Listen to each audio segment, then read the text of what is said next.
पानी में दूसरे सजदे की आरज़ू मचल रही है। तो जब इमाम हुसैन का सर खोली ने नेज़े की नोक पे चढ़ाया, उसने तो ये कहना चाहा था कि हम फतहयाब हुए और देखो हमने सर काट लिया।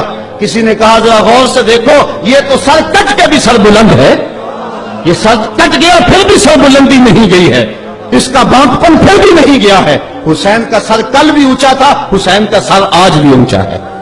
उसका नाम जिंदा, उसका पैगाम जिंदा, उसकी फिक्र जिंदा। हजरत इमाम ज़ैनुल आबिदीन ये करबला के वो शख्स हैं जिन्होंने सारा मंजर अपनी आंखों से देखा था। इतने दुख किसी को नहीं पहुंचे जितने ज़ैनब और ज़ैनुल आबिदीन को पहुंचे हैं। सब मंजर खुली आंखों से देखा।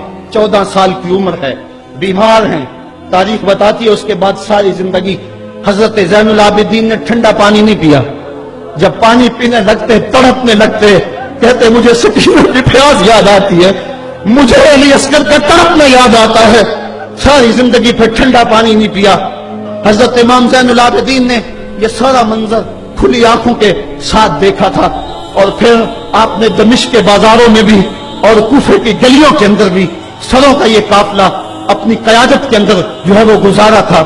जब यजीद के दरबार के अंदर हजरत इमाम ज़ैनुल आबिदीन पहुंचे तो यजीद ने पहले तो जो है वो दुख का इजहार किया। बाज लोग यहां से यजीद की बरियत का ऐलान करते हैं। यहां किसी ने बड़ी खूबसूरत बात कही कि कातिल की पशेमानी मकतूल की अहमियत को तो बढ़ा सकती है, लेकिन उसके दामन से कत्ल के दाग को नहीं धो सकती। तो उसने ये सब कुछ किया, ये बस उसके टसरे थे जो वो बहाने लगा। लेकिन बाद में उसने हजरत इमाम हुसैन रज़ियल्लाहु ताला अन्हु के दांतों के ऊपर जो है वो छड़ी मारना शुरू कर दी। तो हजरत अबू बरज़ा असलमी सहाबी रसूल वहां मौजूद थे, वो खड़े हो गए, उठ के बदन कांपता है उनका, कहने लगे जालिम इरफा कदीबा का, यहां अपनी छड़ी हटा ले। मैंने अपनी इन आंखों से देखा है कि कान रसूलुल्लाह सल्लल्लाहु अलैहि वसल्लम यल्फ़िमुहु, हुजूर ने इन होठों को खुद चूमा है। तो यह कह के आप दरबार से निकल गए और रोते थे, आपके बदन पे कपटी बितारी थी। बाद में यजीद ने कहा हजरत गलती हो गई और ये मैं नहीं चाहता था, बताएं आपकी कोई शर्त हो। तो आपने फरमाया मेरी 4 बातें मान लो।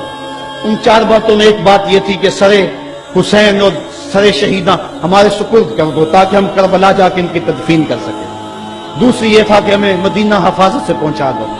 तीसरी शर्त यह थी कि मुझे जो है वो जुमे का खुतबा देने की इजाजत दो आज दमिश्क जामे मस्जिद के अंदर। चौथी बात आपने ये फरमाई कि कातिलाने हुसैन जो है वो मेरे सुपुर्द करो। उसने कहा हाँ कौन है कातिल हुसैन का? लोगों ने कहा खोली है।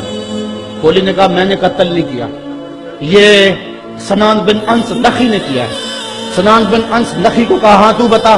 कहने लगा मैं कत्ल क्यों करना था, ये तो शिमर जिल जोशन ने किया है। शिमर जिल जोशन को कहा तू बता। कहने लगा मैंने कत्ल नहीं किया, मेरा कौन सा हुसैन ने कुछ बगाड़ा था, कत्ल उसने किया है जिसकी हुकूमत को खतरा था। तो ये है वो है कातिल हुसैन का। अब यजीद कहने लगा तुम्हारी ये शर्त तो मैं पूरी नहीं कर सकता, ये बात तो पूरी नहीं कर सकता, अब खुतबा दे लो। अब हजरत इमाम ज़ैनुल आबिदीन खुतबा देने के लिए खड़े हुए। खताबत तो इस घर की लौंडी है, जब ये बोलते हैं तो हिकमत के मोती बोलते हैं। जो ही इमाम ज़ैनुल आबिदीन खड़े हुए, 14 साल उम्र है और दमिश्क की